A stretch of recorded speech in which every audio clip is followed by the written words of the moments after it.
আগামী দিনের পৌর বিএনপির সাধারণ সম্পাদক ক্যান্ডিডেট। বাংলাদেশ জাতীয়তাবাদী যুবদল কর্তৃক আয়োজিত আজকে বিক্ষোভ সমাবেশে জামাতে ইসলাম এবং তার দোসররা যে নৈরাজ্য সৃষ্টি করছে, এই নৈরাজ্যের বিরুদ্ধে আমরা প্রতিবাদ গড়ে তুলব। এবং আমি সর্বশেষ বলতে চাই যে যেভাবেই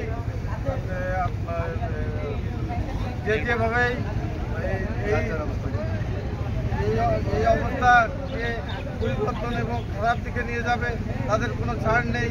তাদের বিরুদ্ধে আমরা সবাই ঐক্যমত হয়ে রাজপথে পাহারা দেবো এবং সামিল হব।